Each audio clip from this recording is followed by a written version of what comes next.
Hindi mapakali itong si Sheila. Kanina pa ito kinakabahan, halos hindi makapag-concentrate sa kanyang trabaho bilang isang waitress. Labis kasi ang kanyang pag-alala sa kalagayan ng kanyang kapatid, lalo na at iniwan niya itong masama ang pakiramdam.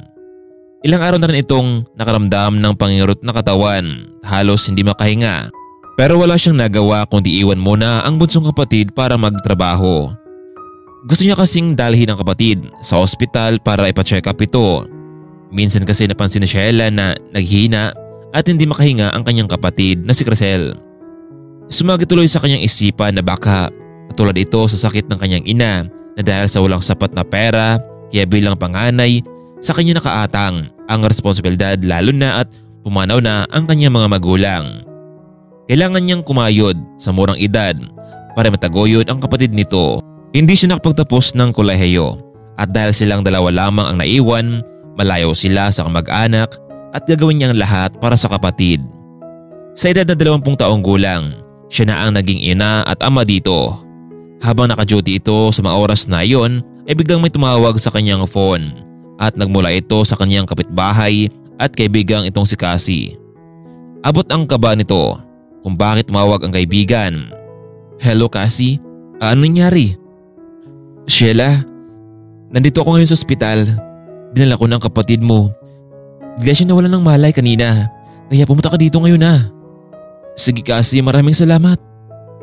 "Oh Sheila, ano nangyari? Parang namutla ka yata dyan ha?" "Ma'am, meron lang kasi akong emergency sa ospital. Nandun po ang kapatid ko." "Nako Sheila, ang mas mabuti pa ay mauwi ka muna sa inyo. Kung ganyan lang din ang kalagayan ng kapatid mo, sana hindi ka muna pumasok." Laking pasalamat ni Sheila sa kanyang manager dahil naunawaan nito ang empleyado, basta nagsasabi lamang ito ng katotohanan. "Sige na, ako nang bahala sa time card mo. Maraming salamat Ma'am Sylvia." Wala man itong kamag-anak sa syudad. Mapalad naman ito dahil hindi siya itinuring na iba sa restaurant na kanyang pinapasukan. Kalahating oras ang nakalipas. Nakarating na ito sa ospital. "Cassie, nasaan ang kapatid ko?" "Ayun, kasalukuyan pa itong inobserbahan ng doktor." "Cassie, maraming salamat ha. Ano ka ba, para namang hindi tayo magkaibigan?" Dok, kumusta po ang kapatid ko?" "Iha, nasaan ang mga magulang nyo? Gusto namin siya makausap." "Wala na po Dok. Uli na po ako ng kapatid ko at ako ang panganay." "Iha, wala akong magagawa nito kundi pagtapat sa iyo ang totoo. Malaking perang kailangan nyo sa operasyon ng kapatid mo." "Dok, ano man sakit ng kapatid ko?"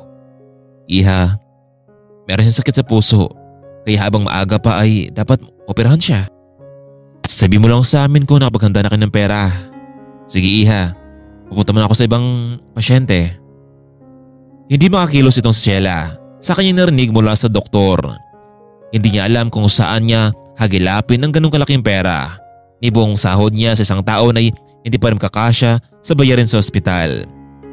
"Sheila, ayos ka lang ba?" "Kasi hindi ako mapalagay. Ang bata pa ng kapatid ko para maranasan niya ang ganitong problema sa buhay. Hindi man lamang siya makapaglaro kasama ng mga kaibigan. Sheila, tandaan mo, masolusyonan din natin to. Siguro nga kasi kailangan ko pang dublihin ang trabaho ko. Araw at gabi akong matatrabaho." "Sheila, ano ka ba? Paano naman ang kalagayan mo? Baka ikaw naman masakit niyan. Paano mo pa siya mapagamot niyan?" "Ewan ko ba kasi naguluhan ako. Wala akong maisip na paraan para makaipon ng ganitong halaga. Ganito na lang friend. May kaklase ako na natatrabaho sa isang bar. Tatawagan ko siya kung meron pang bakante sa pinapasukan niya. Malaki ang makuha mo doon. Yan lang kung willing ka magtrabaho." "Sige kasi, subukan ko. Wala na akong ibang choice nito. Para sa kapatid ko." Tinawagan ni Cassie ang kaibigang si Jovi. Mabuti lang at nangailangan sila ng isa pang performer at sa gabi ng iyon. "Pero Cassie, paano naman ang kapatid ko? Sino ang magbabantay sa kanya kapag wala ako?" "Sheila, dahil kaibigan kita, ako na magbabantay sa kapatid mo. Ito lang kasi ang magagawa ko para sa'yo. Kasi hindi mo lang alam talaga. Sobrang saya ko na nagkaroon ako ng kaibigan na katulad mo. Di nga. Baka naman mayak ko niyan. Sheila, pumunta ka na ngayon. May malaking event daw mamayang gabi na maganap. Huwag kang mag-alala. Mabait naman si Jovi. Magkasundo kayo niyan. Hindi na nga nagsayang pa ng oras itong si Sheila. Kailangan niyang lakasan ang loob na sana ay makapasok ito sa trabaho. Pumayag naman ang kanyang manager sa restaurant na papasok rin ito sa tuwing paglabas mula sa isa pang trabaho. Nanawaan siya ng kanyang manager Sylvia sa kanyang sitwasyon ngayon sa buhay. Maga pa lamang nasa tapat na ito ng isang sikat na bar. Bagamat sarado pa ito pero may tao pa rin sa loob. Kumatok ito sa pinto. May nagbukas isang lalaking malaki ang katawan. Anong ginagawa mo dito, Iha? Sino ang hinahanap mo?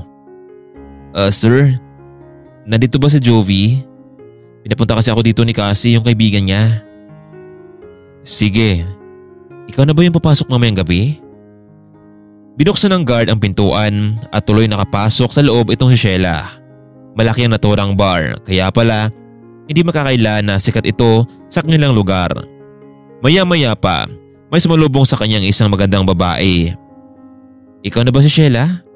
Ang kaibigan ni Cassie? Opo, ma'am.